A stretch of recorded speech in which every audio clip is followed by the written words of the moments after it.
Does anyone remember when DVDs would come out and you would get bonus features, behind the scenes, how we made bits, you would get commentary? This film made me miss those days. There was a moment in the cinema watching this, and it was almost silent. The sound design in this is off the charts as well.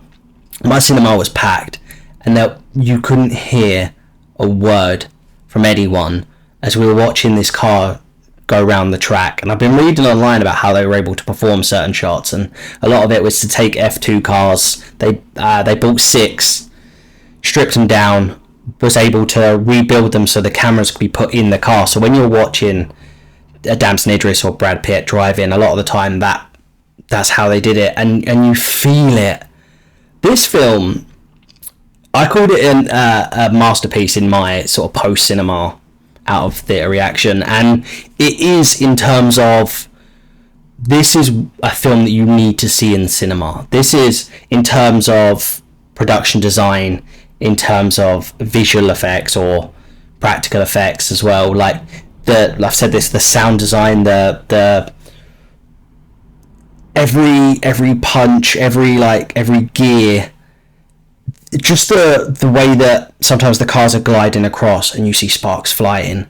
And there was more than one moment in this where the cinema was deadly silent, and not for a bad reason, because this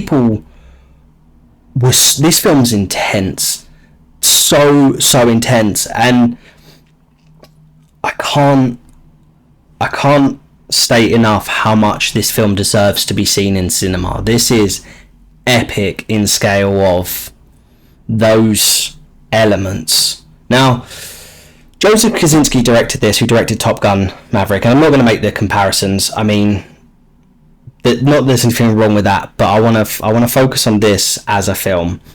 And I've got the IMDb up here because it says Formula One driver comes out of retirement to mentor a team up with a younger driver, and that is it.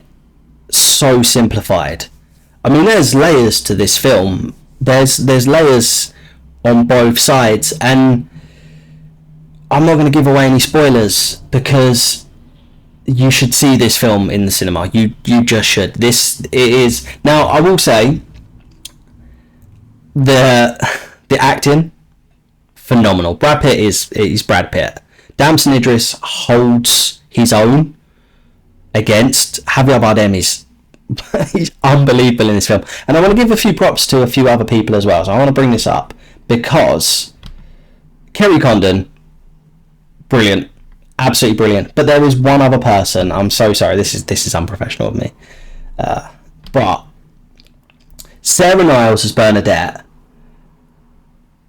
amazing, really, really amazing. There is, and then one second. I'm so sorry. Right, Samson KO,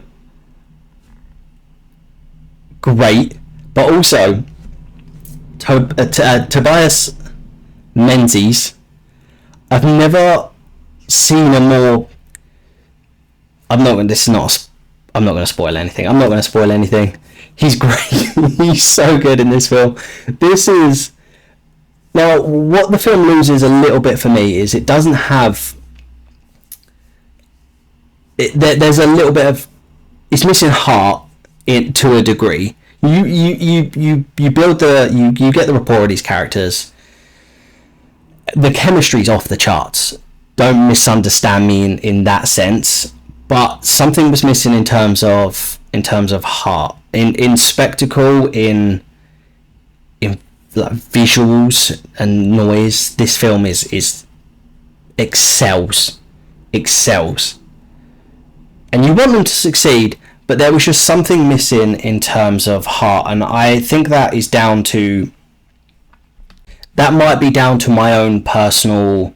I'm not a racing guy. I've never watched Formula One. I have the closest I have to Formula One is my dad. When I was a kid, took me to my dad build aircraft hangars and whatnot. He was a lot smarter than me, and he took me to an aircraft hangar that was owned by somebody within Formula One. That's as far as I've ever got, and I was about 10, and I went, cool, where's the big machines? And he was like, over there. That was it. That's as far as I got. I cared more about the diggers. This film's kind of made me feel like I need to catch up. So, I mean, if you know anything about Formula One or cars, let me know. But yeah, no, I can't. I wanted to give it a little bit of time to let it settle in, because the entire time watching this film, I felt like I was holding my breath. It's the intensity is I don't think I've ever seen it's been a long time since I felt that level of intensity from a film, and I can't state enough how incredible it's done in this.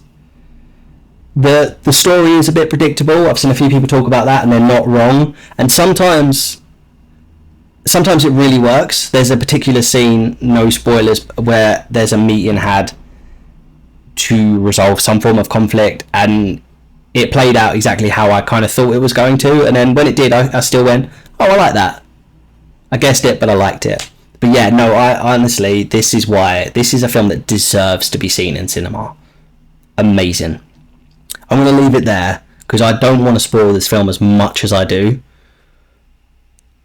But yeah, did you see this film? Did you enjoy it? Please let me know what you think down below. Please like and comment, subscribe, everything, and let me know what you think. And also, if you have watched Formula One, if you're a fan of Formula One, drop me down below a race I need to see or something, because I'm genuinely curious to know